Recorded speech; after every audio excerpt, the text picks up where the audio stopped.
I got a fever, and the only prescription is more Bonanza. That's right, baby. We're talking about Donkey Kong Bonanza again. Because despite the fact that they've only given us a 2-minute trailer and like, I don't know, 30 minutes of gameplay, there is so much water coming out of that well. There's always something to talk about. I feel like every time I turn around, there's some new piece of information that someone's finding online or something, and it just so happens that this time, it's me. I'm the one with the theory, I'm the one with the wild speculation, and I'm putting it forth to all of you, this time, however, with a lot of help. Unlikely help, if I'm being honest, because I never in my wildest dreams thought that one of the biggest Donkey Kong YouTubers would be doing me a huge solid and talking about my wacky, out-of-my-brain theory, okay? Uncle Al is the GOAT. He's the greatest.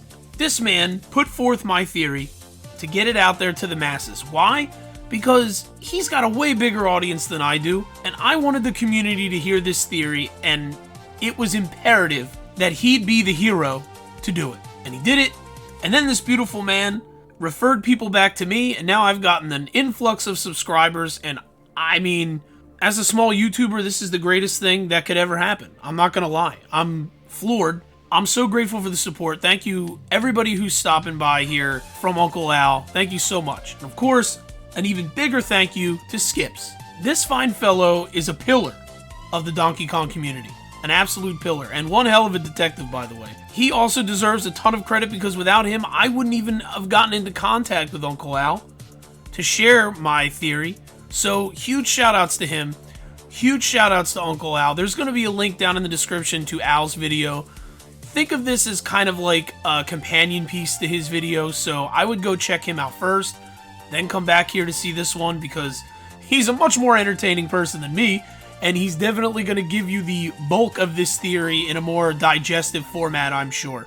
So, go check that one out, and then you want to come back here and you want to hear my far less entertaining take, be my guest. But anyway, let's jump right into this. So, as the title of this video claims, there's a whole lot of Buddha in Bonanza. And I say this because I have noticed quite a few things that seem to be pulled from Buddhist folklore as well as Buddhist practices and put into Bonanza.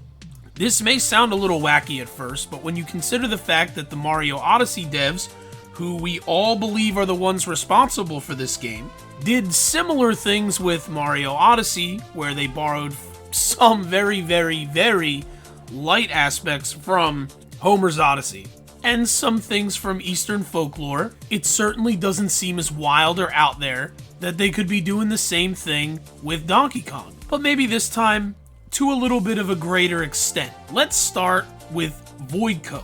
The minute I saw these three monkeys, there was just something familiar about it. Couldn't quite put my finger on it. Then I remembered the Broodals being based off of like the moon rabbit myth from like China and Japan.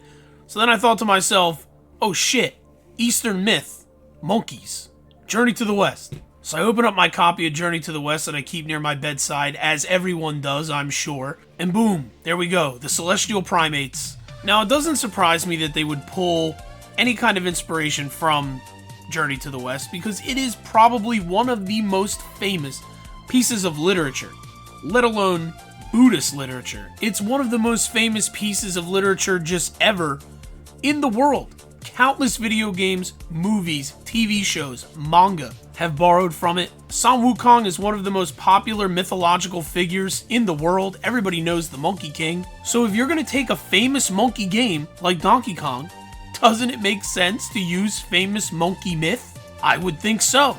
And these three in Voidco are dead ringers for the Celestial Monkey. Now, to be completely fair, the Celestial Monkeys don't really have a huge part in Journey to the West. The macaque withstanding, of course, he does. But the others, not so much. But here's the other thing I want to make clear with this theory. I don't think that the devs just took Journey to the West, copy-pasted it, applied Donkey Kong characters to it, boom, called it a day. I don't think that at all. First of all, it's a very long story, it's very complicated, and there is a lot in it. And there's a lot to it.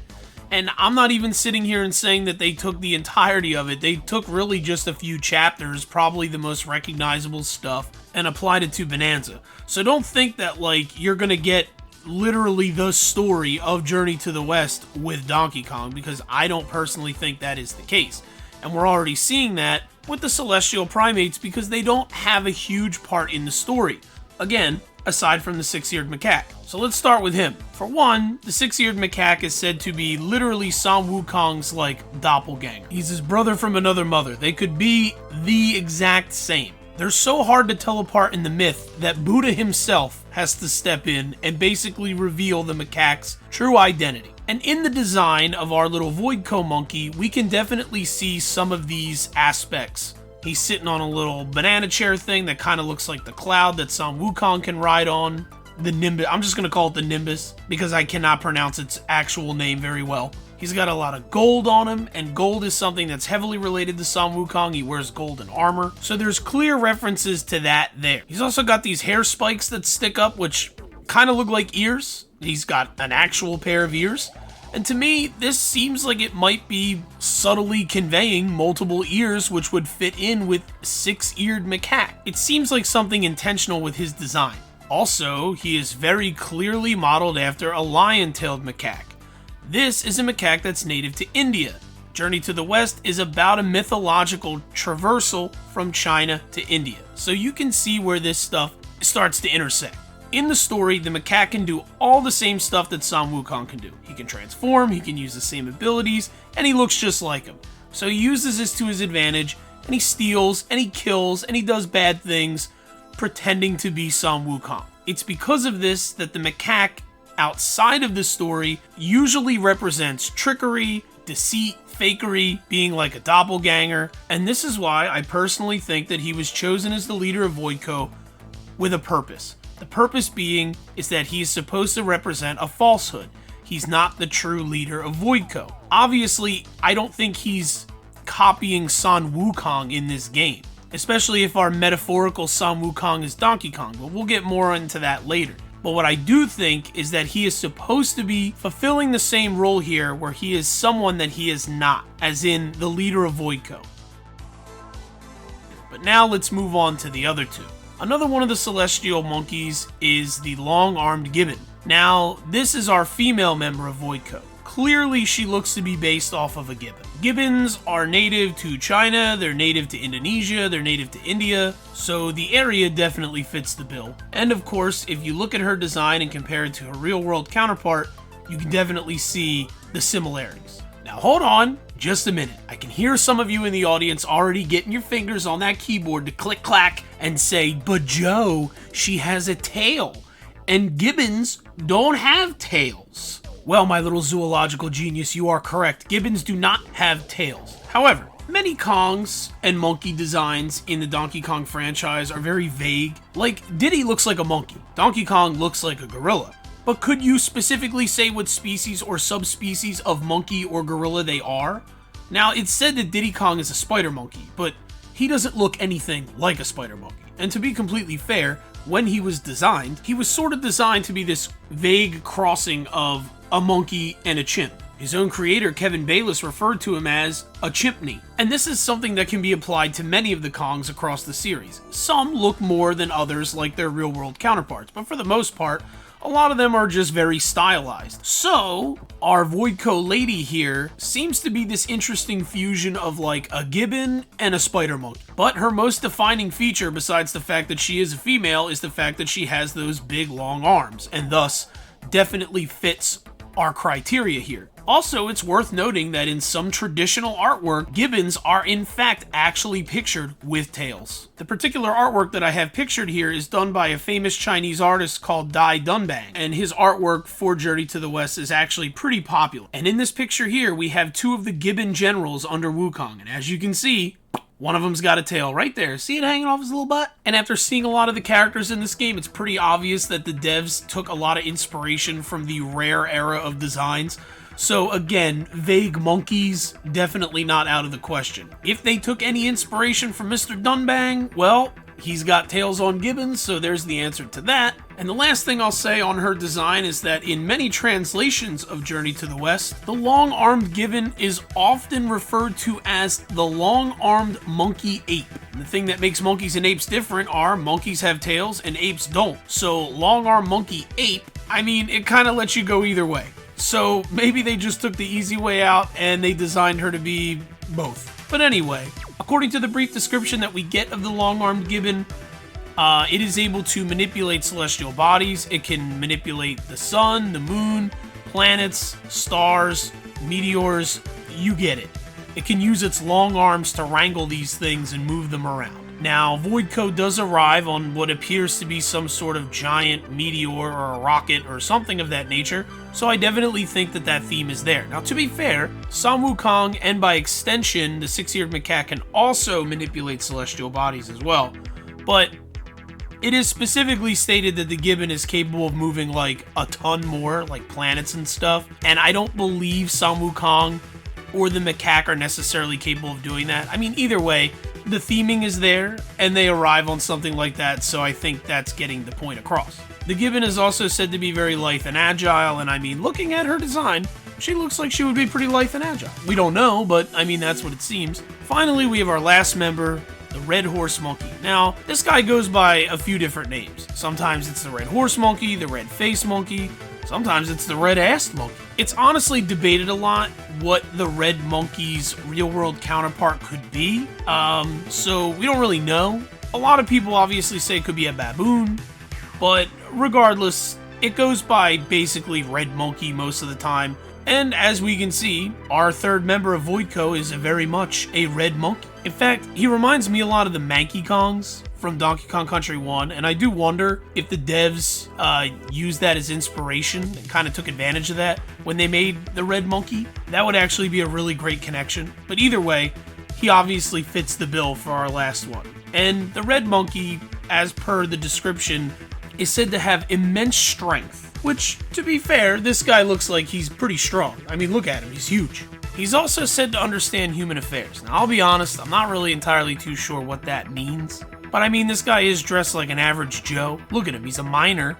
He looks like a blue-collar kind of guy. I mean, you can't get much more human affair than that. What do we do all day? We work. So I could see that being the inspiration to his mining getup. Either way, dead ringer. In one of the scenes of the trailer, we see this Red Monkey standing in front of a pile of rubble.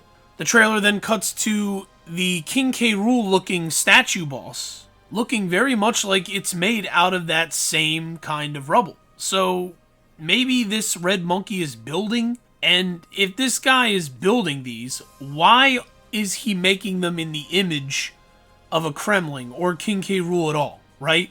I mean, that's a serious question. He's a monkey, so why not make them into big monkey? Or make them look like the macaque, right? He is the leader, quote unquote, but you know, something to think about. The very name Voidco can be traced to Sun Wukong himself, his name meaning monkey awakened to emptiness. In some translations, it's monkey awakened to the void. So there's another connection for you. Of course, I also believe that void makes sense for space, because void of space. Then celestial monkeys, right? Celestial being another thing that has to do with space. So I do think that Voidco may come from outer space. I mean, why not? The rabbits in Odyssey came from the moon, and these guys arrived on some kind of weird meteor spaceship. Having them come from space seems to make sense. Also, there's the little symbols that are all over everything. Now, there are these weird little circles. The first thing they remind me of is like crop circles. I'm not gonna lie. They have that weird alien language motif thing that just makes me visualize space. However, going back to Buddhism, they also remind me of Dhamma wheels. The Dhamma wheels, or Dharma wheels, however you want to say, are a symbol that pops up quite a bit in Buddhism. It's a symbol that's particularly used in areas that underwent religious transformation. And I mean, this stuff is all over these areas that have been transformed by Voidco. Not to mention, the Sanskrit noun of Dharma means to hold, maintain, or to keep. It also means what is established or firm. Basically, a lot of words that describe something that seems pretty tough, which, I mean, when you think about it, Voidco uses this purple goo or metal that turns everything all difficult. It can't be broken. I mean, doesn't that seem familiar? And it's covered in the symbol, which is just more links, and that's outside of Journey to the West. This stuff has nothing to do with that, but you can see how it's being used in tandem with those things. Okay, but what about our other characters? Donkey Kong, right? Well, we've already kind of hinted to the fact that Donkey Kong could be our allusion to San Wukong the Monkey King. I mean, DK is the king of the Kongs, so wouldn't it be right to match him up with the king of the monkeys? I would think so. Now, Uncle Al did a phenomenal job of covering how DK matches up with San Wukong in his video, so I'm not really going to go into that too much. But what I will add is that while San Wukong is definitely like a protagonist in Journey to the West, something that is interesting about his character is that he's not necessarily a bad guy or a good guy. He's kind of like just chaos incarnate. He does his own thing. Yes, at the end of the day, he does heroic things, and he is generally a heroic character. But San Wukong is also a character of impulse. He does what he wants, and he often gives into his temper. And doesn't that sound pretty similar to Donkey Kong? I mean, DK is a hero, but what is he necessarily doing in his games? He's not going out and saving the world from blowing up. He's going to get his goddamn bananas back. That's what DK cares about. He cares about his bananas. And that isn't to say that he doesn't care about his friends or anything like that, but 9 times out of 10, my man's motivation is that sweet potassium, baby. He's already pretty similar to San Wukong in that way out the gate. Even in this game Bonanza, why is DK here? He's driven because he wants the golden bananas. He wants Banandium. That's why he's here in the first place. He's not here to save anyone or do anything in particular. He just wants to eat some golden bananas. You know why San Wukong gets in trouble half the time in Journey to the West? Because my man wants to eat some fruit. That's literally it. In Journey to the West, San Wukong gets imprisoned under the Mountain of 5 Elements. What happens to DK in this game? He gets imprisoned under a mountain. So as you can see, the similarities are mounting. And the same can be said with DK's interesting cast of companions that appear in this game. We'll start with Oddrock, who has been quite the topic of discussion online ever since that weird leak that Nintendo of Korea ended up leaking out, where we have this little girl that looks a lot like Pauline. So it is of course assumed that these characters are one and the same, and that this little girl has been transformed into this little purple rock. Now, what we've seen so far of Bonanza taking from Buddhism and from Journey to the West, this actually wouldn't be that much of an out there idea. There's a ton of transformation and shape-shifting and shape-changing in Journey to the West. All the characters almost can do it to some degree. So with that kind of theme in mind, Voidco being able to change the shape of someone into something else wouldn't really be all that out of left field. So I can definitely see Oddrock being this little Pauline person. Again, we look to Journey to the West for a character parallel that could be drawn to Oddrock, which could be Tang Sanzang, who is the central monk of the story and the person that's on that big old journey to the West.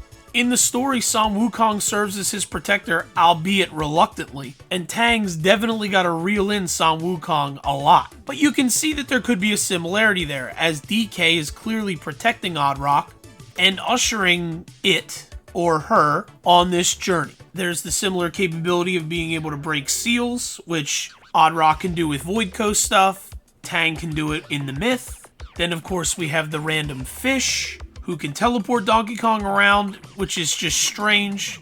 Where does that come from? Seems completely oddball until you figure, again, in Journey to the West, you have the water demon, Sha Wujing, who is met in the story in the River of Flowing Sands, which, to my interpretation, would mean like a river of literal sand flowing. I mean, Sha, who is affectionately referred to as Sandy, by the way, in like translation, is considered a water demon, but it is also capable of moving through both water, air, and earth. And I mean, Bonanza takes place underground, and we got this random fish seemingly capable of moving through this underground world without the usage of water all the time. Now, Sandy in the mythology is not blatantly said to be a fish. However, in most media, it is usually depicted as some kind of fish demon or fish monster. Also, again, with its nickname affectionately being called Sandy, I could see why the devs would choose to seemingly make this fish a girl,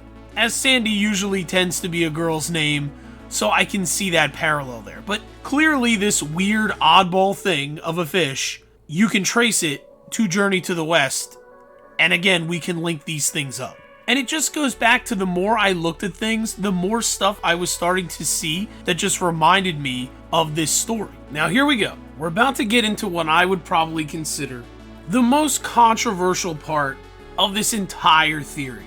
But in the same vein, the most important part of this entire theory. How does King K. Rool fit into any of this? As Uncle Al had already brought up in his video, King K. Rool is likely based off of the Bull Demon King, which is considered the closest thing to a main antagonist that Journey to the West has.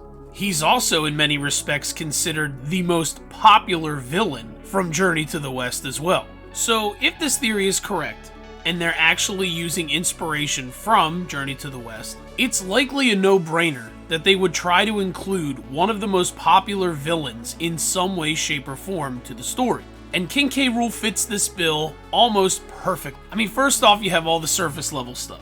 His design looks pretty close to how the Bull King is usually depicted, you know, red cape, gold cuffs, a crown on his head, and of course the Bull King is often depicted with golden armor in a similar way to Sun Wukong. And we all know our boy likes his golden armor. Then of course we have the personality traits. The Bull King is said to be very aggressive, angry, short-tempered, and very vengeful. Which again, all that stuff fits K. Rool pretty well. I would say he's just a little vengeful. But here's the most important part. In Journey to the West, the Bull King is one of the few villains in the story who does not give a shit about Tang and his quest. Pretty much all the other demons and monsters that they come across in Journey to the West want to kill Tang because they want to eat him, or they hate Buddha, or something of that nature. But the Bull King doesn't want any of that. He could care less. His entire drive, his entire reasoning for being in the story is pure vengeance. He just wants revenge on Sun Wukong. He wants revenge on Sun Wukong for past transgressions that he had made against him and his family. Basically, to keep a long story short, Sun Wukong converts the Bull King's son to Buddhism and steals the Bull King's wife's iron fan. This is on top of Sun Wukong basically killing a bunch of demons and shaking up the demon realm, which pisses off the Bull King as it is. All of this culminates into the Bull King wanting to kill Sun Wukong. In the end, Tang and his group can succeed in their mission, and it wouldn't make a difference to the Bull King. He just wants to kill the Monkey King. That's it. And doesn't that sound just a little bit familiar? A little bit like somebody we already know, whose entire drive in the story would likely to be just to destroy his enemy Donkey Kong, and that's literally it. Regardless of what Voidco wants, regardless of whatever's going on with Odd Rock, K. Rool wouldn't give a shit about any of that stuff. He would just want to destroy DK and the Kongs, and that's literally it. And for whatever purpose he's down in the underground, that's what he's working towards. And if that's still not convincing you, don't worry, I'm not finished just yet. Because there's one other significant connection to the Demon Bull King and the Crocodile King that just makes way too much sense. In the same way that the Demon Bull King is driven purely by vengeance against Sun Wukong and pretty much nothing else, he's also unique for the fact that he is one of the few characters in the entire story that has a personal connection to Sun Wukong before Journey to the West even starts. In the past, Sun Wukong rebels against heaven. And who do you think is right there by his side? The Demon Bull King. Because it turns out, he's not a big fan of the heavens either. So these two fight in a rebellion against the Celestials together. This is the part where they're considered sworn brothers, and I say that in quotes because they don't really have any kind of love for each other. They're basically battle brothers. Warriors who serve together on the front lines and watch each other's back, and so they see each other with that respect. But basically after the rebellion, Sun Wukong gets imprisoned under the Mountain of Five Elements, and then boom, we get Journey to the West. Many of the monsters and demons that they encounter are pretty much new or no names to Sun Wukong. The only one that he had a previous relationship with before the journey was the Demon Bull King. And this makes this rivalry personal for Sun Wukong. It makes it personal for the Bull King. This is what makes their dynamic so interesting in the story. And this is another good reason why it would make the most sense for King K. Rool to be the representative of the Demon Bull King in Bonanza, because he would have that personal relationship to Donkey Kong. He is an old nemesis that DK knew before this game even takes place. It makes whatever adventure that we're going to be on in Bonanza personal for DK, because this is a villain who he has faced off against many times in the past, and makes this dynamic work in a way that if you just added some random villain at the end of the game, like say a literal Bull King or something, it just doesn't work. And it wouldn't work within the context of how it works in Journey to the West in the first place, which again, if they're pulling inspiration from this, it seems that this direction would make the most sense. Now, of course, do we have a lot of evidence that, K. Rool is the Bull King, or that the Bull King is even in this game? No, not really necessarily, but we do have, again, Kremling enemies, Crocoids, we've got golden Kremling skeletons, and of course, it's been discovered very recently that the treasure chests that house the maps with the fossils seem to be decorated with horns and a little nose ring looking thing, and the colors, green and gold, which again, match up very well to King K. Rool. Now sure, maybe Donkey Kong didn't steal his wife's shit or convert his son to Buddhism, but DK has absolutely committed many past transgressions against the Kremlings. I mean, for goodness sake, he destroyed their entire island. Him and the other Kongs are probably almost entirely responsible for the extinction or near extinction of the entire Kremling species. So yeah, I'd say there's past transgressions there that need to be revenged. And it's entirely possible that the extinction of the Kremling race could actually probably be a major plot point in Bonanza. Maybe K. Rool is searching for the fossils of Kremlings to bring them back to life and rebuild his army. Maybe that's why there's treasure chests holding maps that are pointing to fossil locations. Maybe they were already made by K. Rool on his search for the Kremling fossils. Maybe he needs Voidco because they have the technology that can resurrect the Kremlings. Maybe the blue and purple colors that we're seeing in this game really are the ancient Kremling power source from Crocodile Core, and maybe he needs that source of power plus the Voidco technology to bring these fossils back to life and recreate the Kremlings. And he's doing this solely for the purpose of creating an army to destroy his ultimate enemy, the Kongs. Another theme that could be going on with this game is the theme of rebirth. K. Rool trying to bring the Kremlings back would fit perfectly in that theme. The idea of rebirth or reincarnation is a core tenet to Buddhism. And for all we know, it could have been the reason as to why there's so much Buddha stuff in this game. Because maybe the whole entire theme of Bonanza is rebirth. If you think about it, the theme of rebirth even works in a meta way. The Donkey Kong series is one that has been remade multiple times. We went from 80s Kong to Country Kong to now this new game with lots of little tweaks in between. We're currently coming off the longest absence the series has had since the transition from the 80s arcade Kong to the country games.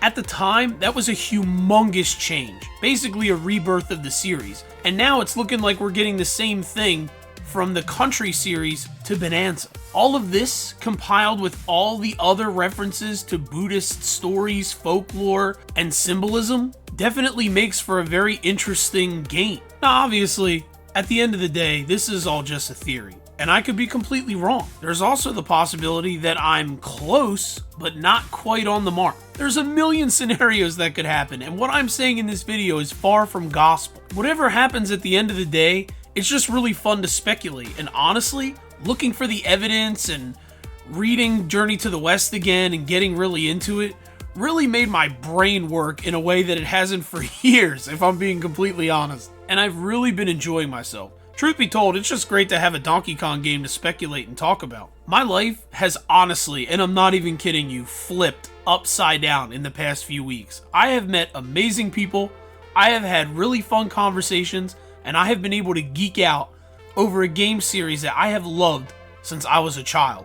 And regardless of the outcome at the end of the day, whether I'm right or wrong or close or not, I do not regret any of this. I cannot wait for Bonanza. It's my most anticipated game of the year, and I honestly hope that you're right there with me. And I hope you'll stick with me from now into the future, because I plan on doing videos and speculation for lots of games, not just Donkey Kong, of course.